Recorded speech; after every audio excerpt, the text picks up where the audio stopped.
Welcome to our Healthy Lunchbox Week webinar called Healthy Lunchbox Messaging at School. Before we get started, I would like to take this opportunity to acknowledge the traditional owners of the land on which I am delivering this session, that of the Ngunnawal people, and pay my respect to elders past, present and emerging. So we've got quite a few people that have joined us today, which is fantastic. Really great to see a variety of people from, I imagine, all over the country. And what I'd really love is for you to be able to have the opportunity to acknowledge the country from where you are watching this session. So there is a little chat box you should find in the bottom of your screen. So if you're able to just pop in where you are or what traditional country you are watching this session from, I'd really love to see that, and we can all see where everybody is. Fantastic. Cloncurry in Queensland, wonderful. Excellent. Got people all over the country here today, which is great to see.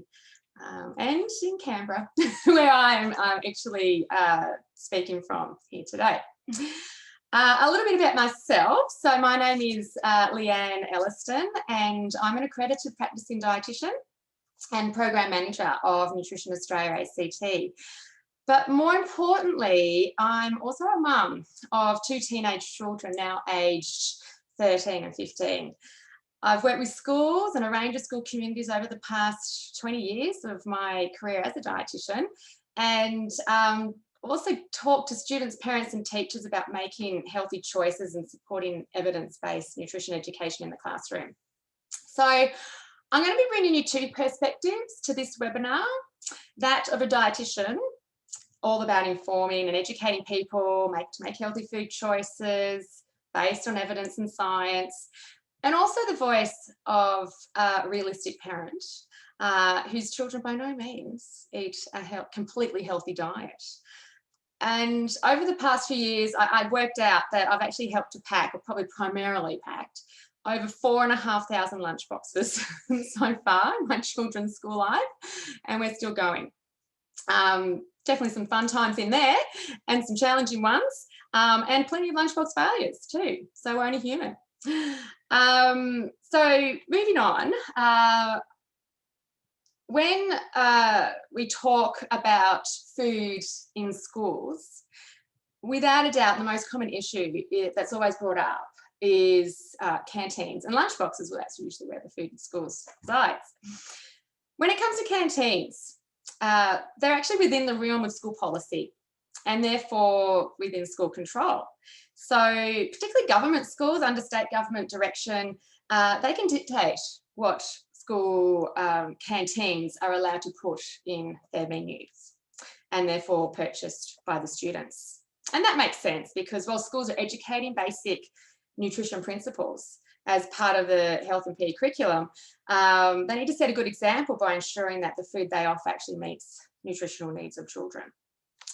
When it does come to canteen food, we actually have seen some incredible improvements over the past 10 years, thanks to the likes of food or school food and drink policies and the traffic light criteria, which we've certainly worked very heavily with schools in the ACT.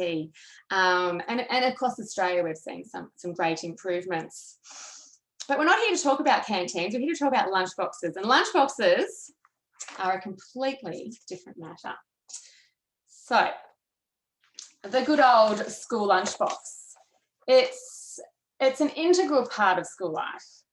You can't imagine school without packing lunchboxes, certainly in Australia. And it's the material connection between children's lives and their home. So it's more than just a container for nourishment. Families put lots of time and effort into preparing lunchboxes. Parents often show their love through lunchboxes by perhaps providing little surprises and treats. And I want you to have a think about what lunchboxes were like for you when you were at school. What sorts of foods do you remember having in your lunchbox when you were a kid? Using that little chat box, feel free to just give some examples of what sorts of foods you had when you were growing up. I've got plenty of fond memories.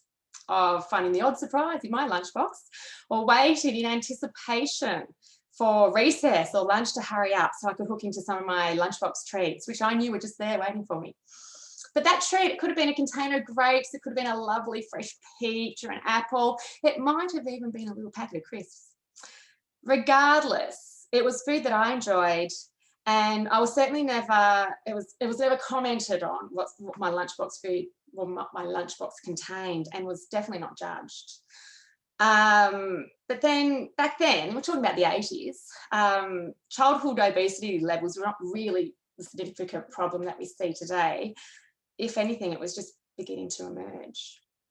I'm seeing some interesting things. Oh, good old Devon sandwich. Yeah, I had a few of those when I was a kid. Definitely Vegemite sandwiches were in there. I remember roll-ups when they first came out, and I thought they were the bee's knees, but they did stick to your teeth. And that's the thing that I hated when I was a kid. So loving seeing some of these things come through. Shapes, yeah, we still see those. Space bars, we never had space bars, but I know a lot of people did. So really, really fun to just think about the sorts of foods we used to have. Bring yourself back to what it was like when you were at school. All right, so just trying to get, here we go, next slide. So let's think about the eating environment at school. So what was lunchtime like at your school? Or what is lunchtime like at your school now in particular? Do the children sit down and eat, or are they sent outside with their lunch boxes to eat and play together? Certainly my children, they were sent outside to eat and play, and they could just eat whenever they liked. So I'm actually setting up a poll now. I want to get as much engagement as we can today. So I'm launching a poll for you all to have a go at answering. Hopefully you can see that poll. It's coming up now. And the questions is, what does lunchtime look like at your school? So you can choose from one of the following options. You can only choose one. The children sit down at a desk or table with allocated time to eat before going outside to play. Children sit down outside in a designated area with allocated time to still sit down and eat before they go out to play. Or they go outside and eat wherever they like in the playground during playtime. So the poll's up for probably a few more seconds. I'll give you all a chance to read through those questions and see what sort of answers we get. So we're getting majority of children sitting down outside in a designated area with allocated time to eat and play. And then after that, sitting inside at a desk or table before going out to play. So I'm just going to talk a little bit more as I continue that poll. Thinking about the eating environment often sets the scene for the types of food that children and parents will want to put in the lunchbox. If there's not much time to sit down and eat, then expect food to be on the go, packet style, convenient, quick and easy to eat sort of food. The kids just want to play, and it has to be quick. In providing a supportive environment with seats and tables, it allows time for children to spend more time with their lunchbox, to eat and enjoy and respect their food. And it might also provide opportunity for better quality food. Food can be more slow and less processed. Even providing opportunities for children to heat up their food could lead to healthy options like last night's casserole or curry, for instance, which I know that can be quite a challenge for many schools to offer those services. When we think about children when they're in preschool or childcare centres, those particular ones where lunchboxes are brought into childcare, that there is always the offer for them to be able to heat up children's lunches. And it's quite interesting how we have that complete change when they start school, and it's quite a transition for both children and parents to manage that change and work out, well, how are we going to do these lunch boxes? We can't heat up food, and how are they going to be eating it? So thanks for the poll. I'm actually going to end that poll now. And we have the majority of children sitting down outside in a designated area with allocated time to eat and play. Great, thank you. All right, so I want you to now think about your involvement at lunchtime with the kids or at recess. How do you get involved with the kids? Do you sit with the children? talk about food, eat with the children? I'm going to set up another poll now, as you can imagine, what sort of question this might be. First, I'll share the results of the last poll and set up my new poll. Just working out how to do it. Can't find my new poll. I'm going to leave that with some help. And whilst I'm talking, there's actually some questions I want you to consider. And it's about whether you sit with the children and eat lunch with them, whether you eat lunch in the playground with the children, or whether you eat lunch with the children, or whether you don't eat lunch with the children, you just have your lunch in the staff room. So we've just put the poll up now, so you should be able to access that, those questions. So feel free to provide your answer there. It's all anonymous. It's just interesting to see how teachers, what the environment's like and what teachers do when it comes to lunchtime. So something I just want to really mention here is that teachers, you guys, the teachers can be a really great role model for children, especially for the littlies. I remember my daughter coming home from school when she was in kindergarten, and she said to me, "Oh, Mum, can you please pack salad rolls? Because that's what my teacher eats." And I just thought that was fantastic. That first of all, the teacher eats a salad roll, and secondly, that the teacher eats that salad roll in front of the children. And so my daughter wanted to eat like her. So think about the things that you also eat in front of the children. That has an impact. So we've still got the poll running. We'll keep that running for a little bit longer. Great to see majority that I can see now have answered that they sit with the children, eat their lunch with the children. So think about what sorts of things you're eating with the children, what sort of foods you pull out of your lunchbox, because they'll be taking notice of that and they'll be really keen to perhaps eat food similar to you.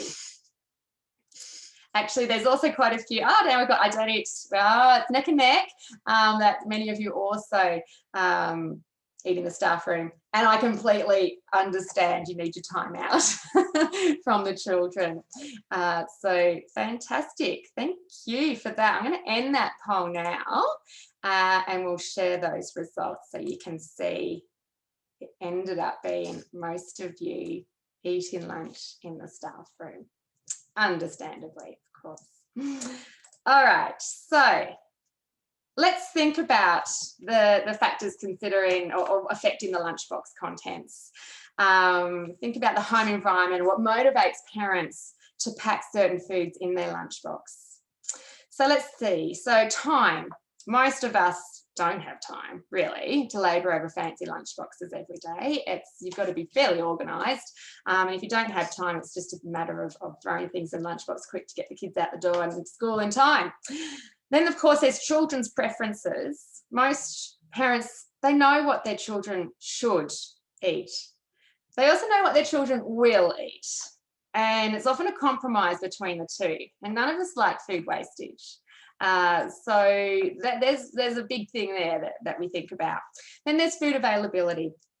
Sometimes only a Vegemite sandwich would do because that's all there is in the house. There's plenty of times we don't even have bread in the house, so I have to pull out the cracker biscuits and work with those. Some food may have been obtained from charitable food pantries, which provide limited choice. Sometimes there's no food and Dad has to pop by the shops on the way to school to fill the lunchbox with whatever little Johnny is happy to have. Just got to get some food and get going. And it's probably going to be lots of packets, let's face it. So lots of variation there when it comes to food availability. Cost, of course, and that frustrating perception that us dietitians deal with every day is the perception that healthy food is expensive. Wholemeal bread is no more expensive than white bread. And a bag of fruit in season can actually be cheaper than a pack of those fun-sized packets of chips or muesli bars or things like that. So, but yeah, we all do have to consider the cost associated with providing healthy options in the lunchbox. Not that healthy options are more expensive.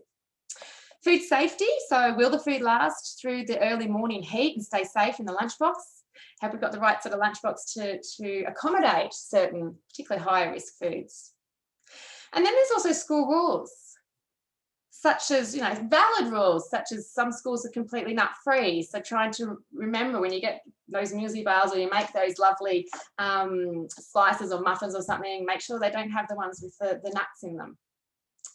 There may be other school rules, but certainly that each of the schools have to adhere to, or the parents rather. So at the end of the day, I think it's quite clear. Parents, teachers, dietitians, health advocates, we all want nutritious, we want convenience, we want inexpensive, and of course we want it to be appealing for children. Parents generally do recognise the importance of providing a healthy lunchbox. They just need some help and ideas to achieve this. So I'm going to go into this very shortly. There's lots of research out there that demonstrates kids who eat well receive the nutrients their bodies need to provide sustained energy throughout the day, keep them alert, concentrate, maintain their mental clarity. And this all leads to better learning outcomes. There's also lots of research in the field of food and mood, linking healthy eating and general emotional well-being as well. And there's loads of emerging stuff coming out there with food and mental health. So we recognise the importance of a healthy lunchbox. But then sometimes this comes across at school with some of the kids. How does this picture of a lunchbox or this sort of lunchbox make you feel? I'd really love to hear some comments, or see rather, some comments. Is this something that you might see at your school, these kinds of lunchboxes filled with lots of packaging? And how does it make you feel as a teacher? Is it something that you never see? Your school might be really quite healthy. You've managed to make some healthy changes at school. I'll tell you a bit of a story about this lunchbox. So it's actually a picture of a lunchbox that a teacher took, and she specially sent it to me. It's probably about maybe 4 years old now, maybe 5 years old. And it's a picture of a kindergarten child's lunchbox. Apparently this child's lunchbox would look like this every day. And I asked the teacher, you know, how was this child going at school? And she told me he was very erratic, couldn't concentrate, basically pretty difficult to teach. And I'm sure some of you probably can relate to this teacher. Now, of course, I was really shocked when I saw this, this lunchbox, because I understand what could be happening to this child's body on a daily basis and long-term effects by consuming these sorts of foods. His chances of getting type 2 diabetes before his 30th birthday would be quite high, not to mention his risks of cardiac disease, depression, and certain cancers. Then there are the short-term effects of not nourishing his body well with the sort of food that he needs to grow and learn. So it's understandable that teachers who only want the best out of students are really frustrated when they see this sort of thing coming from the lunchbox every day. But let's just take a step back and consider the child's home and family life. So the child's parents might have been new migrants to the country, and they're trying to help their child assimilate by giving them food that Aussie kids eat. All of these foods are actually, well, most of them actually are marketed as lunchbox foods. So, you know, new migrants would probably see this as how Aussie kids eat. Perhaps the child is really fussy and the parent just throws in a whole heap of things in the hope that he will at least eat something. And if it doesn't get eaten, at least it can be used again, thanks to all that packaging. Maybe the parents are really busy and have no time to prepare lunchboxes, or really just have no idea what else to put in their child's lunchbox. That could be quite new to the whole lunchbox scene. After all, this child was in kindergarten. Perhaps the child packs a lunchbox himself. Imagine that. What child wouldn't want to pack a lunchbox full of treats like these? I know my children would love it. And he'd be the envy of the classroom when that lunchbox gets pulled out. So how can we actually deal with these sorts of situations? Some of you might be compelled to send notes home in the lunchbox. I've certainly seen that. It's been out in the media for quite the past few years. In fact, these are just some notes that I spotted on some online news articles. Has anyone actually tried this approach? I'd really like to know. Don't have to say you have or not, but it's just nice to find out if this has happened out there. And we know it's happened because we've seen it in the news. Aside from bad publicity, it's really an inappropriate way to deal with the problem. Parents and children may feel judged, and it creates a level of lunchbox shaming. And I just did a Google and found quite a few articles around this very thing. Such an emotive issue when it comes to lunchboxes and how we approach unhealthy lunchboxes with parents. General backlash from the parent community includes commentary such as it's none of the teachers' business, what parents put in their lunchbox, or that teachers and schools are not the lunchbox police. And look, I do have to say that I do agree with them. If my child came home with a little note, I would be quite offended. And there are times when my children get cake in their lunchbox because we might have leftover cake from a party on the weekend or something like that. It's in moderation, in balance with other healthy things anyway. So there's just some more headlines to show that's what's out there. So when we judge food or judge what other people are eating, it assigns a morality to food. People can feel a sense of fear, guilt, or shame, and this can fuel typical dieting behaviour, which is so ingrained in society today. It doesn't promote health, and food shaming and dieting actually negatively affects health, especially mental health. Children can end up valuing themselves in response to what they have in their lunchbox.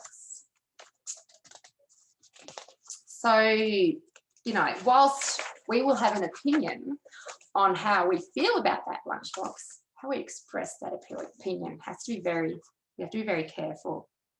Try not to judge what's in the lunchbox or exclude the children from eating certain foods in their lunchbox or sending that food home with the child. We need to appreciate that food is neither good or bad. Food is food, or with varying nutrition value. A variety of food is the key to health and happiness. And food is not purely eaten based on its nutrient content. It also serves a role socially and culturally. So labeling food as good or bad creates that association of guilt around food. Sometimes we're drawn to instruct children to eat certain foods first or what not to eat at all. Again, we're forcing our own beliefs and attitudes on how children should be eating. Asking children to eat one thing first and save the other for later makes that later food somehow seem more special and places it in higher regard, a bit like that dessert as a reward concept. So we need to support children to eat intuitively and connect with their internal body signals. Allow children to choose foods in their lunch boxes that they feel like eating at the time. It gives them a sense of autonomy and allows them to trust in themselves and eat instinctively. And it helps to create a healthy relationship with food. So what can schools do? What can you do? How can families best be supported to achieve a healthier lunchbox at school? So first and foremost, schools need to understand and respect family food values and practices. We need to be mindful of the complexities that impact on family food choice, and hopefully just this past few minutes you've got a bit more of an idea of what that looks like. Sometimes the healthy choice is not so easy or may not be the only focus on nutrition. So the messaging needs to be consistent. The terms, things like brain food and nude food, those terms tend to be bandied about, but they're not always consistent. So brain food can include fruit and veggies, but in some schools it might also include yogurt. And, bread's a brain food as well, when we talk about foods that support our concentration and thinking. And then there's some confusion around nude food. So nude food could have two purposes around reducing consumption of processed foods and also to reduce rubbish. Usually children understand a bit about the rubbish, but not so much about the processed food as the objective. So, getting those messages quite clear is quite important. We need to support and enhance rather than critique and judge. So teachers, we should remain free of judgment as much as possible, maintain or create a safe space at schools so that parents will be able to seek help when they are ready. You know, we educate nutrition in school, and that's important. And parents still have an important role and a significant role in educating their child about nutrition and life. It's not actually the responsibility of the school to take ownership of nutrition concerns and try and fix them. Publishing articles in newsletters from reputable sources, you know, is a way that you can get some messages out to the parents. And I'm going to show you some places where you can get that. And of course, there's Healthy Lunchbox Week. So there's great amount of resources in there. There's fact sheets, there's links to even other organisations and their wonderful resources. So again, reputable information is really important. It could be finding some of those interesting, the ones that resonate most with you, some fact sheets, and popping them in the welcome packs for new parents at school, for the kindy parents. It could be sharing a recipe in the newsletter, just a recipe, a healthy recipe, once a month or once a fortnight or whatever. Here's a great lunchbox recipe. Why don't you try this? There's links. There's videos as well that you can share on social media platforms. So totally use some of those material. They're free to access. They're out there. I'm hoping that this session really gives you an idea of what else is out there. Not just Nutrition Australia resources, but also other great things that are out there. So in Tasmania, the Department of Education have developed a really great tool called Loving a Lunchbox.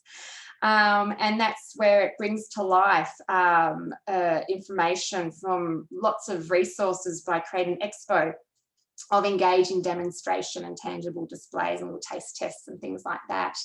And you can go onto the website and have a look at Love, or just Google Loving a Lunchbox, and you'll find their great resources, specifically that you can download for teachers and schools.